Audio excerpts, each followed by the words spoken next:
Observamos as nossas sociedades modernas, principalmente.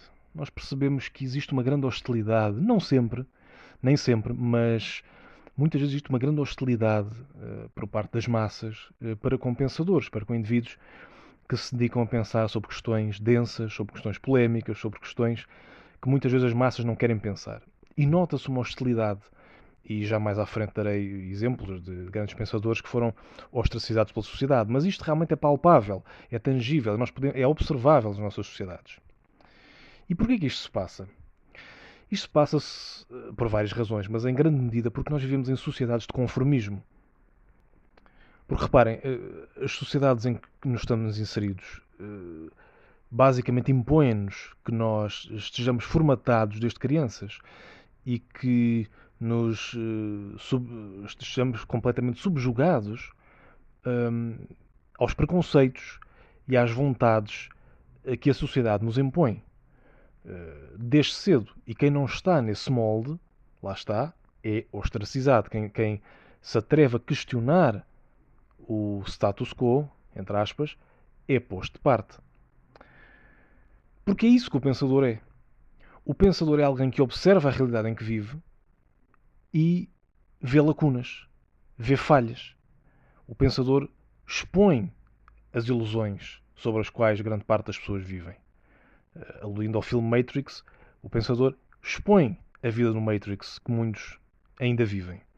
O pensador quebra paradigmas. O pensador questiona porque é que estes paradigmas foram colocados e quebra-os se achar que eles não fazem sentido na sociedade. Portanto, de certa forma, o pensador é alguém disruptor. Lá está, é alguém não conformista. É alguém que não se mistura nas massas e, portanto, não só é incompreendido, como muitas vezes é detestado por elas. Mas, principalmente, o pensador muitas vezes não vive como um norme. Ele recusa viver como um norme. Um indivíduo que está sujeito aos preconceitos mais comuns da sociedade, tem as opiniões mais politicamente corretas e aceitáveis da sociedade, muitas vezes as que são ditadas pela imprensa, e que, lá está, o norme é o indivíduo que está formatado para seguir aquela via típica que muita gente segue. A família aos 30, o carro aos 40, a casa de férias aos 50, não questionar o sistema, não levantar grandes ondas, não pensar criticamente e seguir modas, seguir tendências, seguir o politicamente correto. Isso é um norme. O pensador não vive como um norme, em grande parte das vezes. E não só o pensador não vive como um norme, como ele despreza o estilo de vida do norme. Isto não quer dizer que ele despreza o norme em si, que ele despreza a pessoa. Não quer dizer que ele despreza essa pessoa. Porque a pessoa até pode ser um norme, mas ser inteligente na mesma. Pode ser alguém interessante na mesma. Portanto, ele não despreza o indivíduo. Até porque o pensador, o indivíduo que tirou o seu tempo para pensar na humanidade, raramente despreza verdadeiramente alguém. Porque compreende que todos são humanos, todos têm as suas próprias experiências, todos têm o seu valor. Portanto, ele não o despreza como pessoa, mas despreza o modo de vida no qual eles estão inseridos. Despreza a formatação mental sobre a qual eles estão subjugados. E, portanto, rejeita completamente este modo de vida. Portanto, a ação do pensador nesta via pode ser vista, de forma muito sucinta, como uma ação de rejeição ao conformismo, de rejeição à vida de norme, de rejeição à vida que nos querem impor. E nós vemos que vários pensadores foram assim nas suas vidas. Por exemplo, Van Gogh. Van Gogh era um indivíduo que vivia, em grande medida, à margem da sociedade. E até posso ir mais longe e dizer que ele era visto muitas vezes como um pária. Tanto que o seu trabalho nem sequer, embora ele tenha sido um gênio da pintura, o seu trabalho nunca foi reconhecido em vida. E quando ele faleceu, não posso dizer que estava completamente na miséria, mas estava quase na miséria. Era um indivíduo pobre. Não era um indivíduo que tivesse reconhecimento. Fernando Pessoa, outro, que escolheu uma vida isolada, escolheu uma vida em que não se casou, escolheu uma vida dedicada aos seus poemas, às suas literaturas, uma vida, de certa forma, reclusiva. Portanto, lá está. Sem se encontrar nos moldes. Temos também Nikola Tesla, que um indivíduo também, lá, de novo, solitário, sem grande interesse em apelar às massas, que preferia estar só no seu mundo, no seu gabinete, no seu escritório, no seu quarto, lá está, a desvendar os grandes mistérios da humanidade, que foi isso que ele fez. Portanto, não se enquadrou também. Temos ainda Stanley Kubrick, o grande realizador de cinema, talvez um dos melhores de sempre. De novo, um indivíduo reclusivo, um indivíduo com uma personalidade um pouco excêntrica, um indivíduo que não era propriamente a alma e o espírito da festa. Não era alguém que estava muito interessado em frivolidades e em, lá está, se misturar com as massas. E isso fez dele único. E fez dele um dos melhores cineastas de sempre, exatamente por ser único, por ser singular, por ser peculiar e ter uma forma de pensar muito única. E por fim, não poderia deixar de falar de Diógenes, o grande filósofo grego. Esse então leva o não conformismo ao máximo. Esse leva a rejeição de uma sociedade que ele via como falível ao máximo. Diógenes rejeitava a sociedade em que vivia de tal forma que ele literalmente preferiu viver num barril rodeado de cães em vez de viver próximo das pessoas. E muitas vezes ia ao fórum, à vida pública, apenas para fazer pouco, para se rir da forma como os outros viviam. Diógenes é um pouco um exemplo extremo de tudo isto. Ele levou esta rejeição ao conformismo a um extremo. Mas é um exemplo interessante e que devemos sempre sublinhar. Mas esta rejeição ao conformismo, à sociedade, muitas vezes corrupta, muitas vezes uma sociedade de duas caras em que vivemos, ela não é percebida pelos normies. Os normies não percebem o porquê do pensador rejeitar esta sociedade, rejeitar esta forma de vida. E o normie acaba por muitas vezes odiar, detestar o pensador por causa disso. Porque ele detesta o que não consegue compreender. Ele que foi formatado para toda a vida viver assim, para cumprir estes objetivos, para chegar ao que ele acha ser o sucesso, ele não compreende e vê como um inimigo aquele que não tem os mesmos objetivos que ele, aquele que não vê a vida da mesma forma que ele.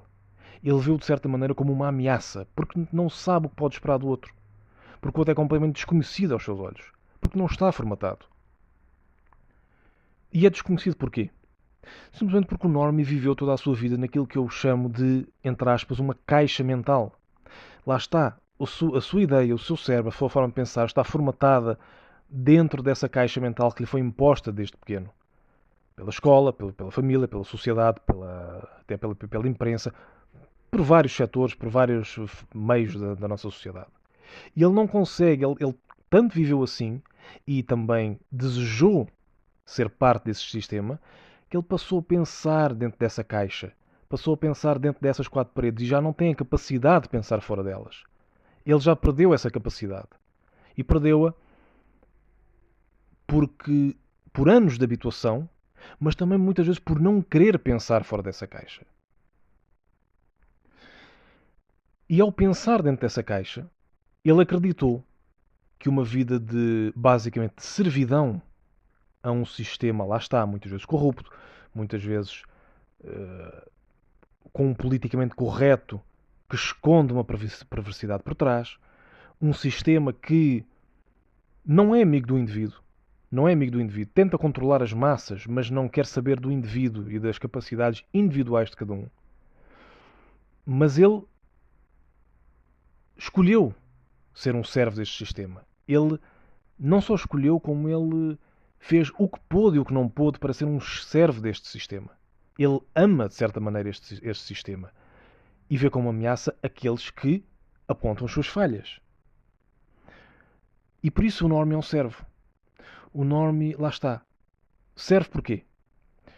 Porque a sua cabeça, a sua mente, não consegue pensar fora desta caixa. Muitas vezes ele endividou-se. Ele submeteu-se a entidades para poder ter bens materiais para impressionar os outros. Lá está. Tornou-se um servo. Porque tornou-se um servo porquê? Porque está completamente, a partir desse momento em que se endividou para ter bens materiais, ele acabou por estar dependente do sistema. Ele já não consegue ser independente desse sistema e se perdesse tudo o que tinha, ele não conseguiria viver sem os bens materiais que foi acumulando. Portanto, ele tem uma relação de codependência com este, ou dependência total, aliás, com este sistema e já não consegue ver-se livre dela. O Normie é um servo de um sistema corrupto e espera que os outros lhe deem validação por isso. Porque ele acha que o ser um servo, lá está, que envolve também ter bens materiais e prender a sua vida a isso. Não apenas bens materiais, também ter uma família, muitas vezes apenas pelo ato de ter família. O ter uma família é algo positivo. Mas é algo positivo se nós encontrarmos aquela pessoa que faz sentido para nós e com a qual nós podemos contar, podemos confiar, podemos ser nós próprios sem barreiras. E com alguém assim já faz sentido ter uma família. Mas o que se passa, o que tenho observado ao longo dos anos com muitos normies, é que o normie não quer descobrir, entre aspas, a sua pessoa. O normie quer ter uma família porque é isso que está instituído. É com essa visão que ele foi criado. É com essa visão que a sua família o moldou. E ele acha que vai ser mais bem reconhecido pela sociedade se for um homem de família. Vai ter uma maior validação por parte de estranhos se tiver uma família, porque já mostra que é um homem responsável, é um homem de família, e é um homem, já é um homem crescido e por aí fora. A família, neste caso, não é algo que ele construiu por amor a alguém, por verdadeira devoção, por verdadeira vontade de crescer com alguém que ele descobriu, mas foi mais algo que já estava instituído nele e que ele quis, quase independentemente da pessoa com a qual ele construiria essa família. Se é que me faço entender. Esta é a vida do normie. O normie procura bens materiais. O normie procura validação. O normie procura ser um servo de um sistema. E o pensador deita tudo isto abaixo. O pensador diz que tudo isto é uma farsa, que tudo isto não é um bom modo de vida, que tudo isto apenas limita as capacidades do indivíduo, que poderia ser alguém com uma consciência muito mais alargada se não estivesse preso a estes pensamentos, a este conformismo, a este sistema em que vivem. E é por isso que o normie o vê como uma ameaça. O normie que já não consegue sair do sistema, que já não consegue pensar fora do sistema, não admite que haja outros que ponham o seu sistema, que agora é o seu sistema, é a sua vida, em causa. É um pouco como... Não gosto de comparar, mas é um pouco como Venom nos filmes de Spider-Man. Já faz parte dele, é um ser simbiótico. Ele não se consegue ver livre dele. E é por isso que a sociedade odeia, detesta pensadores. Se puderem, deixem um like e subscrevam. E acima de tudo, que Deus vos abençoe. Fiquem todos bem e até uma próxima.